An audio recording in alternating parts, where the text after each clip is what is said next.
Stephen Trzeciak. Above all, you are a research nerd. You are also a physician scientist, chief of medicine at Cooper University Healthcare, and professor and chair of medicine at Cooper Medical School of Rowan University.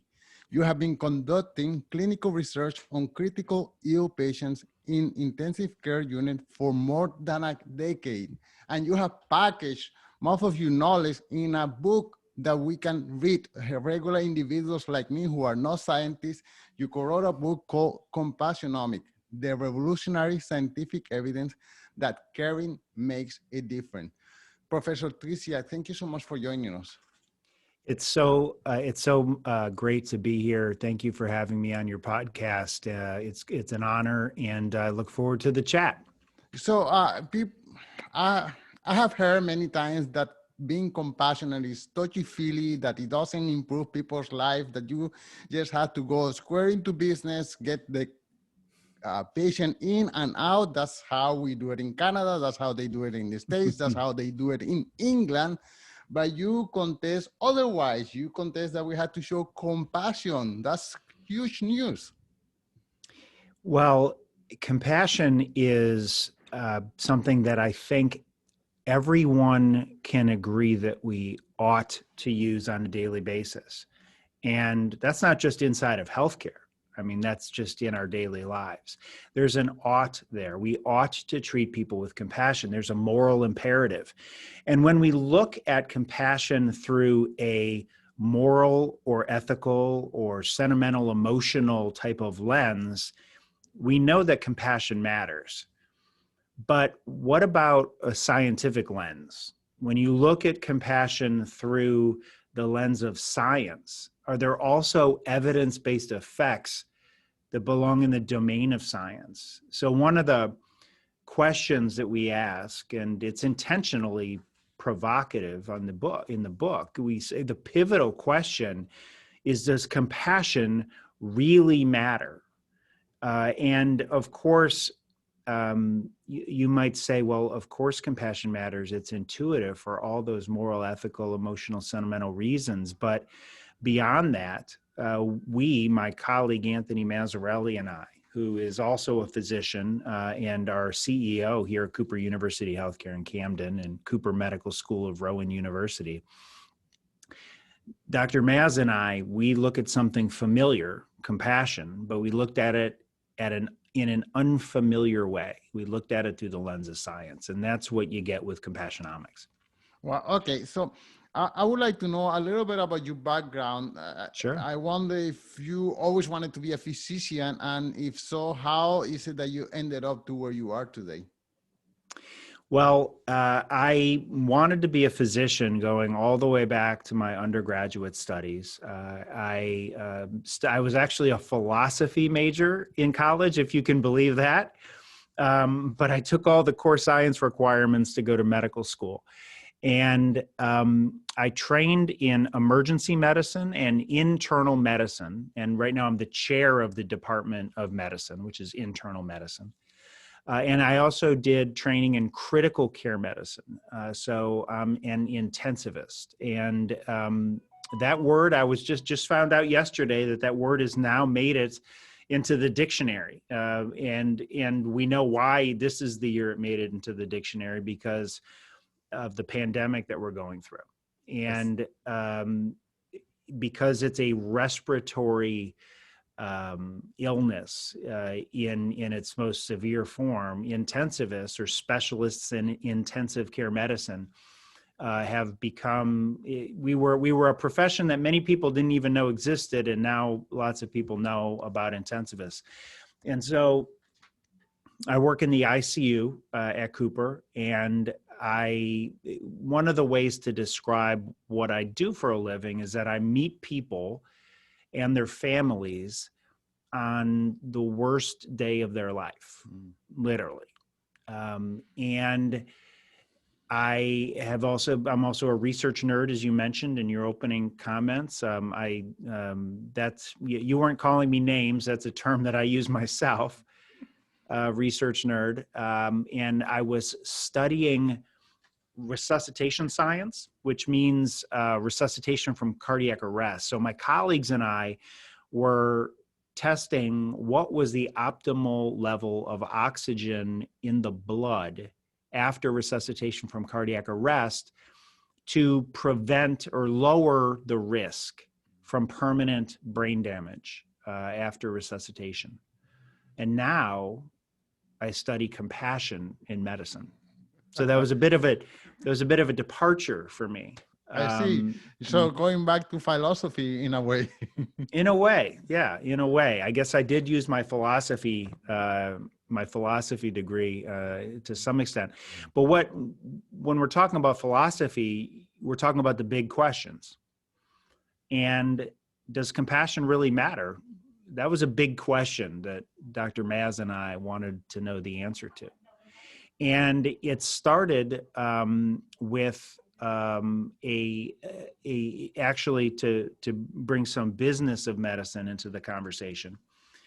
Dr. Mazzarelli, who's now the co-CEO of the organization, was newly the chief medical officer, so the highest ranking physician, so to speak, at this time. And we had a consultant. Now, you mentioned that your podcast originally evolved from entrepreneurship, and so I don't know how many people in your in the business sector that are fans of your podcast like it when consultants come and tell them what to do, right? But that happens often in all different walks of life, all different types of businesses. So we had a consultant that essentially came and said, in order to improve quality, improve patient experience, the experiences that people are having in your healthcare system, and also to improve the experience for the people taking care of patients, we think that you ought to, and they used other language for this, but essentially what they were saying was to treat people with more compassion. And of course, my colleague, Dr. Mazzarelli, began to sweat immediately because he had to figure out how to convince 600 physicians that we employ in our health system to try to do that, try to do something that they probably believe they already did really well. And he was asking them to do it better. And so when he brought me in, he called me into his office one day and he said, "Steve, I need you to help me science this up. I need you to help me dig into the science and figure out the evidence-based behind treating people with compassion." And I remember thinking in my mind, are you crazy? Like I study resuscitation science. I mean, I'm a hardcore researcher. We're doing, we're studying cardiac arrest victims and brain injury and brain scans and biomarkers. And what are you talking about? And about that time, I also had an experience where a change in trajectory happened. And part of that was because of a question from a 12-year-old. Right. So that 12-year-old was my son, and he was preparing for his work at school. And one evening, he came to me and asked me for help. And he knew that I'm a researcher, so I give a lot of talks. And he said, "Dad, I know you give a lot of talks. I have to give a talk for my class at school. Could you help me prepare mine?" And I thought, this is going to be awesome. Little did I know what was in store for me. And so I said, "What's your, of course, I'd love to help you. What's your talk about?" And so he reached into his backpack and he pulled out a piece of paper and he set it on my desk in front of me. And on the piece of paper was the topic for his class at school. He had to answer a question. And on the piece of paper, it said, "What is the most pressing problem of our time?" 12 years old.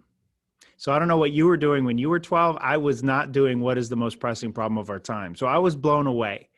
And making a bit of a long story short, that experience of mentoring my son made me realize that while the work that I was doing, I believed was important, and it was, I didn't have the sense of fulfillment from it because I didn't think I was working on the most pressing problem of our time. And of course, there's no such thing as the one single most pressing problem of our time. You would answer the question differently than I might, than somebody else.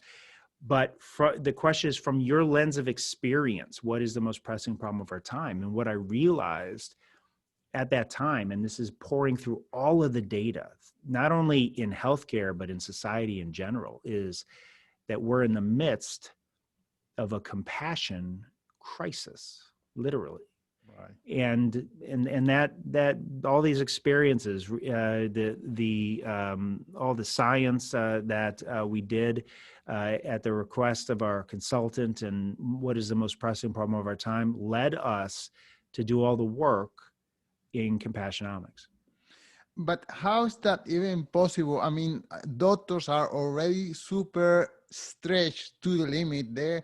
A regular family doctor has to see X amount of patients per hour. Sure. You know, they barely get to the point of what's your name, and then that's it. You know, look at the X-rays or whatever paperwork and write a medication and up to the next. So how is it possible to say, hey, how's your family doing?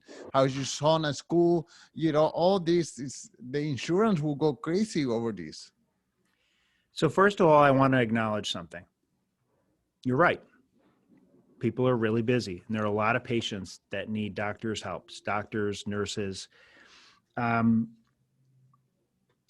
want to give you a striking number, one of the most striking pieces of data that we found in our work on Compassionomics. And the number is this: 56. 56. So in a study published in the Journal of General Internal Medicine from several years back, 56% of physicians said that they don't have time to treat people with compassion. Now, it begs a question: how much time does it actually take? So researchers from Johns Hopkins wanted to know the answer to that question. So they did a randomized controlled trial in cancer survivors. And the primary outcome measure for this study was patient anxiety. Now, some people would say, oh, well, that's not a hard outcome. But if you've ever had cancer, if you've ever been touched by cancer, you have somebody close to you in your family that's been touched by cancer, you know patient anxiety is a pretty important outcome measure. And they used validated scales in which to measure anxiety. And what these investigators did is called a randomized controlled trial. So it's the pinnacle of scientific rigor in clinical science. And they randomized these cancer survivors to one of two types of consultations. One was an informational consultation, just information from the oncologist, the cancer specialist, and the other was the same informational consultation with just a little bit more. And I could describe it to you, but instead, I'm just going to read it to you from the book. Great. I know this is a tough experience to go through, and I want you to know I'm here with you. Some of the things that I say to you today may be difficult to understand, so I want you to feel comfortable in stopping me if something I say is confusing or doesn't make sense. We are here together, and we will go through this together. And then at the end of the consultation, the oncologist said, again, I know this is a tough time for you, and I want to emphasize again that we're in this together. I will be with you each step along the way. Wow. So how long did that take? 30, they measured 40. it 40 seconds. Amazing. So what they did in this randomized controlled trial, they found that adding that 40 seconds on to an informational consultation with the oncologist was associated with a statistically significant reduction in patient anxiety as measured with a validated scale in which to measure anxiety. So 40 seconds, the research shows, the data show that it only takes 40 seconds to have a meaningful compassion connection with another person. Yeah. And what we did in the book is we actually reviewed all the studies that have held a stopwatch to this in the past, and there have been 5, and all of them found that it was less than a minute. And so when when people say, I don't have time for compassion, the evidence doesn't really support that when the research shows that it takes less than 1 minute. And actually, some people bristle at this discussion because they would say, actually, there should be no time dimension to compassion. You can go through your day with brusque efficiency, letting everybody that you meet know exactly how busy you are, or you can treat people with compassion. And if we held a stopwatch to you, it would actually come out exactly the same. So it's actually in your head. It's in your head. Wow. And there's data to support that as well. It's about mindset, right? Mindset. So let me give you one more piece of data about time that I think is really important. And this was a study from the University of Pennsylvania where they randomized study subjects to 4 different uses of time. And then they measured, the primary outcome measure was what they called time affluence. Time affluence. So that time affluence is the feeling that you have plenty of time. You're not in a hurry. You're not in a rush. And they tested what randomization to these different uses of time did to people's feelings of how much time they had. So they randomized people to 4 different uses of time: wasting time, getting an unexpected windfall of free time, spending time on yourself, or spending time helping other people. Now, only one of these 4 uses of time was associated with an increase in time affluence, the feeling that you have plenty of time. Which one was it? Spending time on other people. So there's something about spending time on other people. Research shows that there is something about spending time on other people that makes you feel differently about the time that you have. And so, it's almost like giving time gives you time. So I want to acknowledge again, you're right. Doctors, nurses, everybody in healthcare is super busy.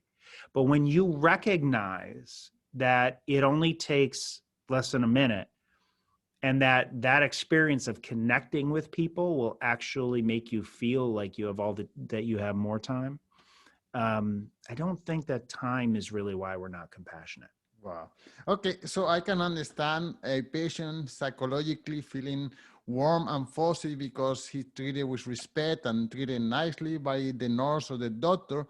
But physiologically, cancer doesn't know whether the patient is being treated nicely or not. The cancer is just spreading or staying there. So how is it explained that physically the person gets better, not just feel better because he was treated with respect, but actually heals, start healing faster from that? Absolutely. So there are a couple things that I want to acknowledge right out of the gate. Actually, 3 things. Number one is you mentioned how people feel, right? Well, I think that's an important outcome measure in and of itself. I don't necessarily need to tie that to physical changes, although there are actually more than 100 papers, original science papers about benefits for patients cited in our book, Compassionomics. But it's an important outcome in and of itself. But as we switch to physical health benefits and talk about that for a minute, I want to acknowledge that I don't have any magical thinking about compassion. No magical thinking. So what I mean by that is, to your point, a tumor size isn't going to reduce by being treated with compassion. Or if you're a physician who prescribes the wrong medication, or you're a surgeon who has a major technical error, there's no amount of compassion that's going to undo that. So it's clinical excellence and compassion yield the best outcomes. It's not an either or. So when our book came out, there was a story about it in the Washington Post, and the social media tagline was this: would you rather have a physician who graduated at the top of the class in medical school or was compassionate? Don't buy into that line of thinking, right? That is a false choice. It is not an either or, it's an and. And so as one reads Compassionomics, you have to realize that we're talking about an and. Clinical excellence and compassion yields the best outcomes. The third thing I want to tell you about is that we identified more than 20 different mechanisms of action by which compassion can have beneficial effects for patients. And we write about them in the book, but we categorize them into really 4 categories. One is better quality of care. One is better patient self-care. So that's how patients take care of themselves. The other is physiological effects. The other is psychological effects. And so some of these are practical. So just in terms of self-care, research shows that if you care deeply about patients, you're also more likely to be meticulous about the care that you provide those patients and less prone to major medical errors. So we're not necessarily inferring cause and effect in that sense, but strong association between quality of care, meticulousness, and caring about patients. But let's talk about something where a cause and effect could actually be plausible, and that's in patient self-care. So research shows in a very compelling way that if you care deeply about patients and they know that, they feel it, they're more likely to take their medicine or follow treatment recommendations, follow through on your guidance. There's even evidence that if you don't care about patients and they can tell that, they're not even listening when you give your instructions. So not only aren't they going to follow through on it, they won't even remember because they switched off, completely stopped listening if they think you don't care. Right. So to illustrate, and by the way, the term we use in medicine now is adherence to recommended therapy, whether it's pills, some sort of behavioral change, but adherence is vital. And like, so for example, in the US alone, it's estimated that non-adherence to recommended treatment accounts for about $200 billion a year in avoidable downstream healthcare costs. And so adherence is a big thing in medicine. I want to make sure that I'm not being reductionist in all this. I'm not saying if you just treat somebody with compassion, all the problems with adherence go away. Of course not, because adherence to therapy is influenced by so many things. Socioeconomic status, ability to afford your medications, health literacy, social support, all kinds of different things. But compassion and caring from a physician is an independent predictor of adherence to therapy. So let me give you one study to try to convince you of that. So again, a Johns Hopkins study in 1,700 patients with HIV. Now, HIV is a serious condition, but in 2021, it's also very controllable. But the key is adherence to antiretroviral therapy. So among 1,700 patients with HIV, they asked these patients one question: does your healthcare provider know you as a person? Wow. Know you as a person. And then they adjusted the analysis for every factor that they knew to be associated with either adherence or non-adherence to antiretroviral therapy. And what they found was that knowing the patient as a person was associated with a 33% higher adherence to antiretroviral therapy. But here's the kicker, so to speak. It was also associated with a 20% higher odds of having no detectable virus in the blood. So know the patient as a person. The patient has what's called self-efficacy. They trust the doctor, and they believe that they can control their disease versus not control their disease. They are adherent to the therapy versus not being adherent to the therapy, and it clears virus from the blood. So the study design it's an association. It doesn't allow you to infer cause and effect, but cause and effect is very believable. Wow, these are amazing stories. In your book, you also claim that being compassionate is also good for the compassion giver. Mm-hmm. So how can you explain that? Yeah, absolutely. Absolutely. So I remember when I was in medical school, there was something, and in medical education, it's well known, there's a phenomenon called the hidden curriculum. So there's the overt or standard curriculum, which is what's in the medical textbooks and in the journal articles and in the formal teaching. And then there's the hidden curriculum, which is what is ingrained in trainees via socialization, and this is how things really work around here, sort of thing. And it's been going on, throughout all of medical education.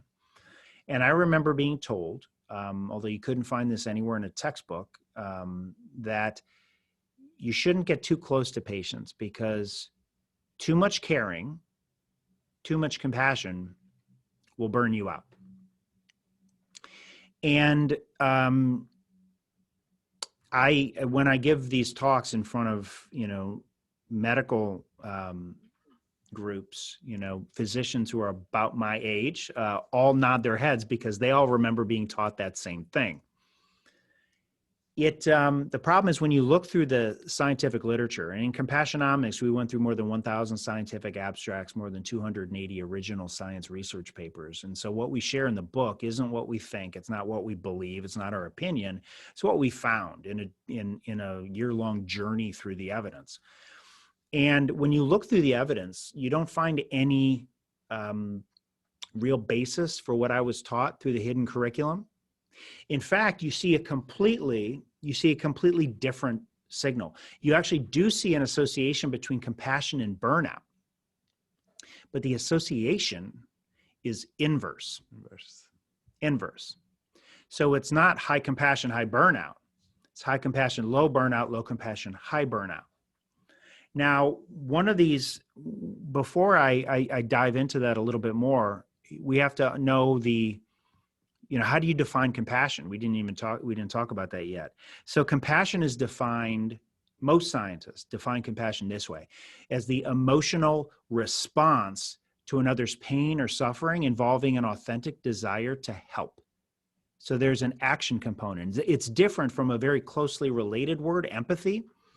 Empathy is the sensing and detecting, feeling and understanding component, but compassion goes beyond that, and that compassion also involves taking action. And so the reason why these distinction in terms is important is that there's neuroscience data to support these distinctions, and there's functional MRI. So functional MRI studies, it's a scan that can tell you what part of the brain is being activated at any given moment in time. It lights up that part of the brain that's being activated. And what an abundance of neuroscience data show is that when we have empathy and we bear witness to suffering, it hits us right in the pain center of the brain. The statement, I feel your pain, well, there's actually neuroscience to support that because it activates the pain center of your brain. You know how uncomfortable, when you bear witness to someone suffering, it's uncomfortable, right?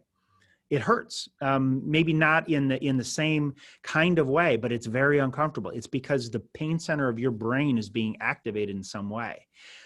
Neuroscience also shows that when you take action with compassion, when you take action to alleviate someone's pain or suffering, to whatever extent possible, it activates a distinct neural structure, something different than the pain center of your brain. It's actually what's considered a reward center of the brain, which is associated with positive affect, positive emotion, affiliation. It feels good. We all also have had the experience that when you help somebody, it feels good. And so there's neuroscience behind that too. So the neuroscience supports that empathy hurts, but compassion heals. So going back to your question, and this is very important to understand, because when you bear witness, when you're a doctor who bears witness to suffering, it hurts. And so that's true. But when you take action to alleviate someone's suffering in some way, whatever is possible, it activates a different part of your brain, and it can actually be protective. And that's, I think, what we're seeing in the data that I shared with you, that we see an inverse association between burnout and compassion, where low compassion goes with high burnout and high compassion goes with low burnout. And the reason is because when you take care of patients and you build a compassionate bond with patients, you treat people with compassion and you have a deep relationship with your patients, you get all the benefits, all the wonderful parts about taking care of patients. You get the fulfillment. If you don't, then all you have is a really stressful job. And when you connect with people with compassion, you might be totally exhausted at the end of the day, but you're also fulfilled.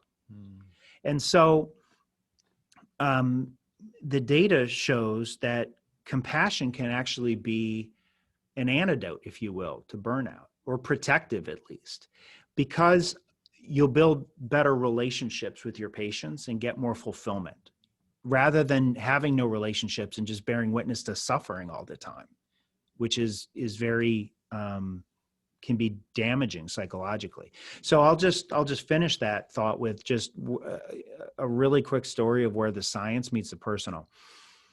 So I told you I'm an intensivist, and after about 20 years of meeting people on the worst day of their life, I came to the stark realization that I had every symptom of burnout myself. And let me assure you that that's not a good place to be. And so this was right when I was becoming aware of the abundance of data that compassion can be a powerful therapy for the giver too. And so I decided to do an experiment on myself, what I call my N of 1 experiment, N meaning number of patients in the study, N of 1, I was the one study subject. And I decided very intentionally, and you have to be very intentional about it. There's no casual way to test this hypothesis, but I decided to lean in rather than pull back, connect more rather than detach, care more rather than avoid that connection. And that was when the fog of burnout began to lift for me. Wow. That's when I started loving my job again. And it made all the difference. So I want to be super clear about one thing, because I know that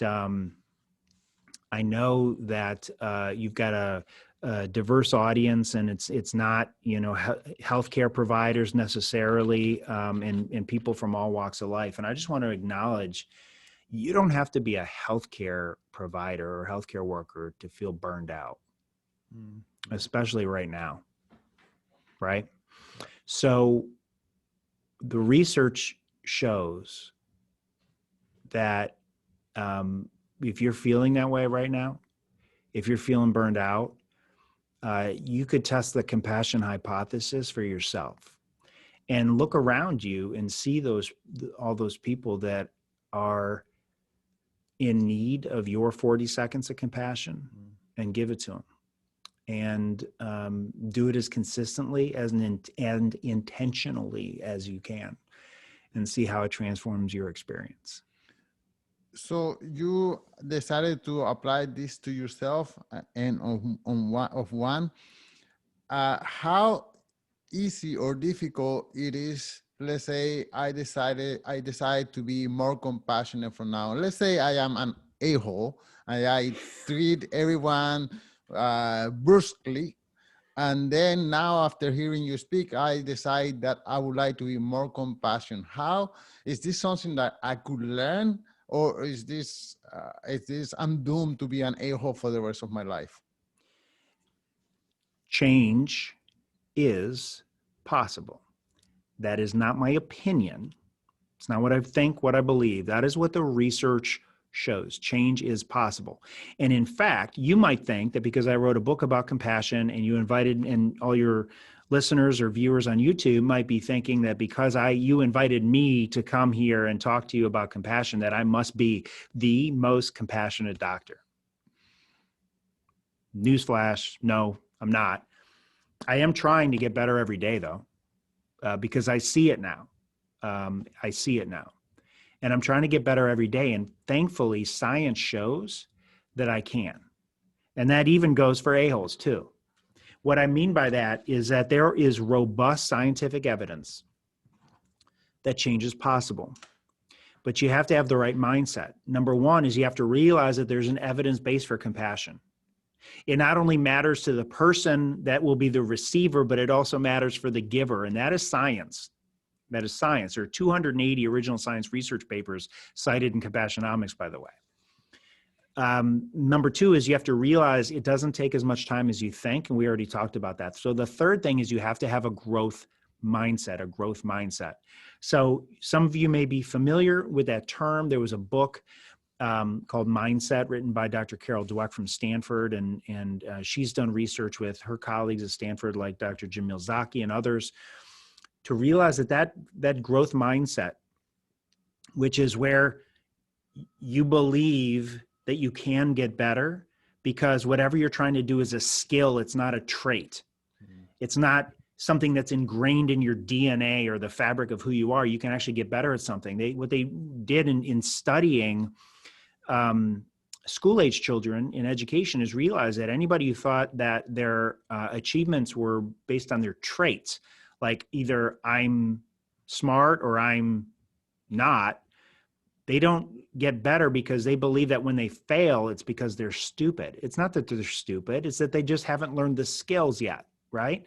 But the people who believe it's something, they have a fixed mindset rather than a growth mindset, a fixed mindset where they believe that it's something ingrained in them about it's a trait, not a skill. Those people will not persevere through failure, and they will fall short, and they will not get to where they want to go. And in a growth mindset where you believe what lays in front of you are skills, not traits, then you believe, well, you just have to try harder, and you don't get discouraged by failure. And by trying harder, you'll persevere and you'll get through it. Is there What Dr. Dweck and Dr. Zaki realized because they studied this, it's also true for compassion.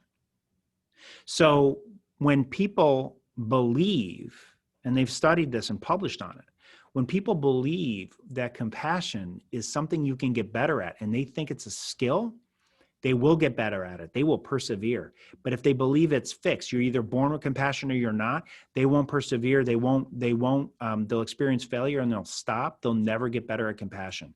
And both in healthcare and in the general population, it has been studied repeatedly and shown that what you can learn is behaviors. And that's ultimately what another person experiences. So you can learn how to behave towards someone in a way that conveys compassion. And that's been shown repeatedly. But you have to believe that you can, and change is possible. Okay, so let's say I believe that I can. Is there a particular exercise that I could start using in order to develop that skill? So we're actually, the follow-up books at Compassionomics is underway right now, and we're writing all about that. Stay tuned. Maybe I can come back on your podcast in another year or so, and we'll talk all about it. Great. Okay. I wonder if there's any question that I neglected to ask you. No, I just want to thank you for the honor of sharing this message with all your listeners and viewers. And it's real meaningful to me that you reached out to have this conversation, because there is abundant evidence that we're in the midst of a compassion crisis in society, in healthcare also, but just in society in general. But forums like yours are exactly what we need to further the conversation and to reverse this trend that we're seeing, and to raise more compassion in the world. So I thank you for not only for having me on this show, but for having it in the first place, because it's real important, and I'm sure really meaningful to all your listeners and viewers. I wonder if you could take out your book and flash it to the camera and tell sure. us one more time the title of the book and where people can find it. Compassionomics: The Revolutionary Scientific Evidence That Caring Makes a Difference. And you can find it at compassionomics.com. All the proceeds of the book are donated to the Cooper Foundation, which is a charitable organization associated with my healthcare system. Well, Dr. Trzeciak, thank you so much for your time. My pleasure. Thank you so much.